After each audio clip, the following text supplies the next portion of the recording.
Assalamualaikum warahmatullahi wabarakatuh. Perkenalkan, nama saya Muhammad Ali Imron dari Prodi Sistem Informasi Fakultas Teknologi Informasi NIM 19951240011. Di sini saya akan mempresentasikan tentang pengendalian sistem informasi akuntansi untuk memenuhi mata kuliah Sistem Informasi Akuntansi. Di sini terdapat beberapa ancaman atas sistem informasi akuntansi, yaitu kehancuran karena bencana alam dan politik. Contohnya kebakaran, banjir, gempa bumi, dan badai angin. Kesalahan pada software dan tidak berfungsinya peralatan. Contoh kegagalan hardware, pengiriman data yang tidak terdeteksi, tindakan tidak sengaja. Contohnya sabotase, penipuan, dan pencurian. Tujuan menyeluruh konsep-konsep pengendalian. Terdapat 4 poin, yaitu pengendalian internal, struktur pengendalian internal, fungsi pengendalian internal, dan komponen pengendalian internal. Yang pertama, pengendalian internal. Pengendalian internal merupakan rencana organisasi dan metode bisnis yang digunakan untuk menjaga aset, memberikan informasi yang akurat dan handal, mendorong dan memperbaiki efisiensi organisasi, serta mendorong kesesuaian dengan kebijakan yang telah ditetapkan. Menurut peneliti COSO, Committee of Sponsoring Organization, pengendalian internal sebagai proses yang diimplementasikan oleh Dewan Komisaris, pihak manajemen, dan mereka yang berada di bawah arahannya untuk memberikan jaminan bahwa tujuan pengendalian dapat dicapai, yaitu mengenai efektivitas dan efisiensi operasional organisasi, keandalan pelaporan keuangan, kesesuaian dan hukum dan peraturan yang berlaku. Struktur pengendalian internal merupakan rangkaian kebijakan dan prosedur yang dibuat untuk memberikan jaminan yang memadai bahwa tujuan organisasi telah tercapai. Tujuan pengendalian internal adalah menjaga aset perusahaan, menjamin ketelitian dan keandalan data akuntansi, meningkatkan efisiensi, menjamin ditaatinya atau dipatuhinya kebijakan organisasi. Fungsi pengendalian internal. Terdapat 3 fungsi dalam fungsi pengendalian internal. 1. Pengendalian untuk mencegah prosedur dan kebijakan yang dibuat untuk mencegah timbulnya suatu masalah.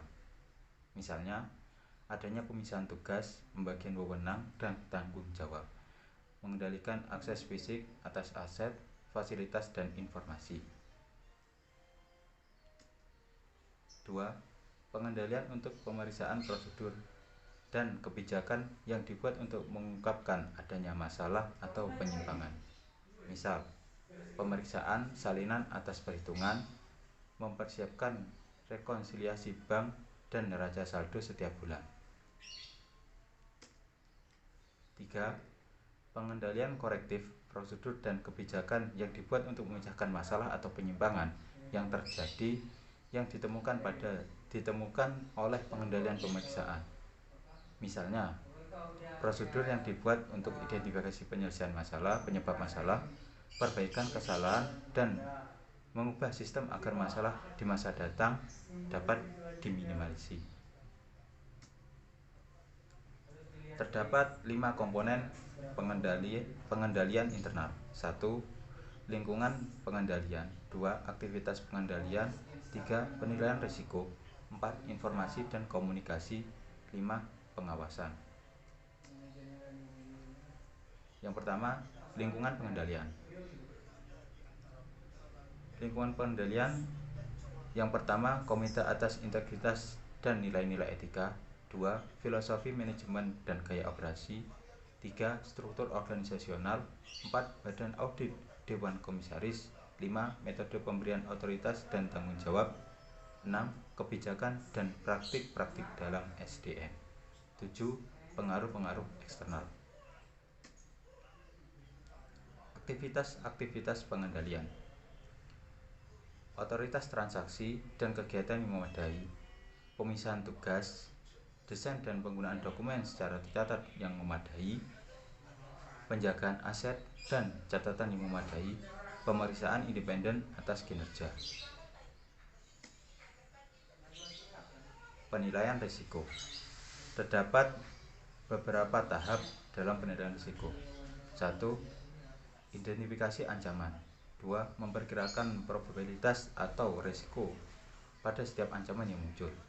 3. Memperkirakan besarnya kerugian dari setiap ancaman. 4. Identifikasi serangkai pengendalian untuk melindungi diri ancaman. 5. Memperkirakan biaya dan manfaat dari adanya pengendalian. 6. Menerapkan suatu pengendalian untuk menghadapi ancaman. Informasi dan komunikasi. Faktor informasi dan komunikasi berkaitan dengan arus informasi dan komunikasi yang terdapat dalam satu organisasi untuk melaksanakan, mengelola, dan mengendalikan operasinya. Pengawasan. Pengawasan dilakukan supervisi yang efektif, pelapor yang bertanggung jawab, dan audit internal. Sekian presentasi dari saya. Wassalamualaikum warahmatullahi wabarakatuh.